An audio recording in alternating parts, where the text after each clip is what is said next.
कितनी दुख की बात है सर, रामराज का कितनी दुख की बात है सर कि जब 22 जनवरी को जब आदरणीय प्रधानमंत्री जी अयोध्या में थे तो उसी दिन आदरणीय राहुल गांधी जी असम के गुरु महापुरुष श्रीमंत शंकर देव के स्थान मंदिर में जाना चाहते थे।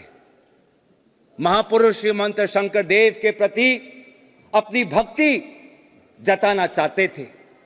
जिस दिन 22 जनवरी को प्रधानमंत्री मोदी जी ने सभी को ऐलान किया कि आप जहां पर भी हो, जैसे भी हो, आप अपने मंदिरों में जाए, उसी 22 जनवरी के दिन राहुल गांधी जी को पवित्र बॉर्डुआ थान से जाने के लिए रोका गया।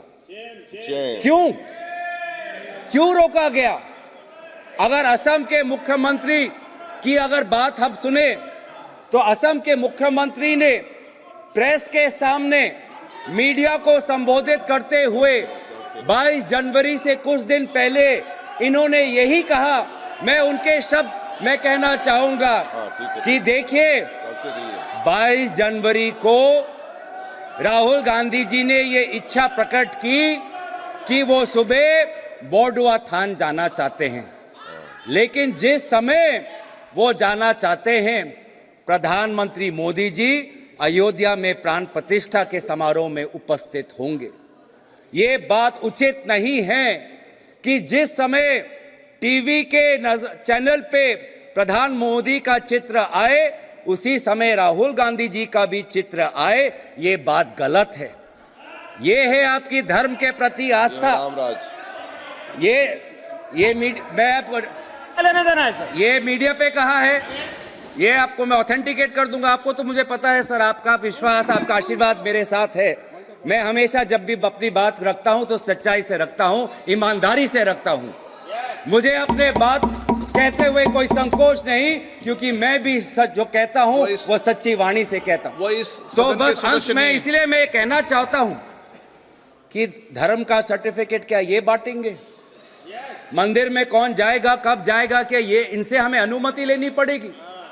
क्या मंदिर जाना असम के मुख्यमंत्री के अगर शब्दों पे विश्वास रखे तो मंदिर क्या एक टीआरपी बन गया है? प्राण प्रतिष्ठा क्या एक टीआरपी बन गया है? प्राण प्रतिष्ठा में खड़े बहुत से लोग थे, उनकी श्रद्धा है। उस समय राहुल गांधी जी भी असम में थे, उनके श्रद्धा में वहां की सरकार ने बाधा क्यों दी? हमें अपने संस्कारों पे, हमें अपने कर्तव्य पे चलने पर बाधा क्यों दे रहा है सर? जहां गैर हिंदुओं का प्रवेश वर्जित है वहां गैर हिंदू कैसे जा सकता है? ये मक्का जाए सर, ये पूरी जाकर दिखा दे हमें। जहां सर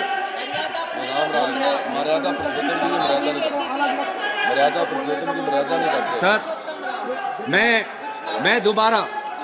मैं दोबारा आज याद करा देता हूं कि हमारे देश में अनेक धर्म हैं, हमारे देश में अनेक ग्रंथ हैं, हमारे देश में अनेक पैगंबर हैं, लेकिन अगर शासन का ग्रंथ है तो शासन का ग्रंथ एक है, वो ये संविधान है। वो ये संविधान है। ये संविधान, ये शासन का एक ही ग्रंथ है। धर्म के अनेक ग्रंथ हैं। हिंदू धर्म में अनेक वेद हैं, हिंदू धर्म में अनेक उपनिषद है, लेकिन भारत के लोगों ने शासन के लिए एक ही ग्रंथ को चुना है, वो इस संविधान को है। और इस संविधान के संरक्षण में आज मैं दोबारा कहना चाहूंगा कि राम राज्य इतनी कटुता क्यों सर? इतनी कटुता क्यों? जय श्री राम कहते हुए इतनी कटुता क्यों?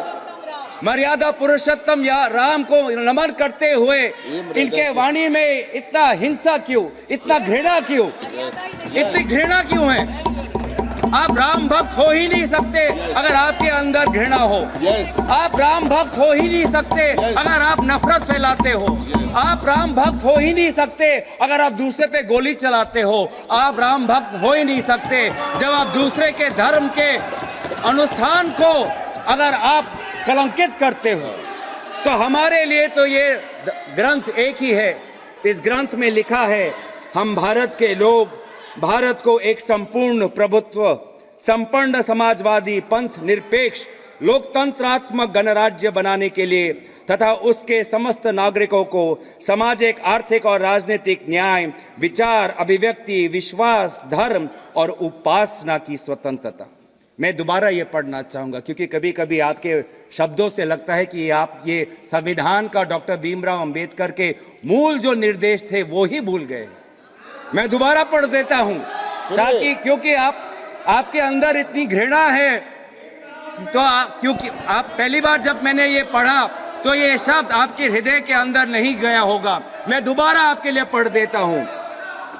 न्याय, सामाजिक, आर्थिक, राजनीतिक, स्वतंत्रता, विचार, अभिव्यक्ति, विश्वास, धर्म और उपासना, समता, प्रतिष्ठा और अवसर, इसी के प्रति हम अपनी निष्ठा और दायित्व हम स्वीकार करते हुए आज इस भाषण जो हमारे राम मंदिर और रामलला की स्थापना पे जो आपने 193 का ये जो चर्चा लिया, इसी चर्चा में भाग लेते हुए मैं अपने वाणी को यही विराम देता हूं।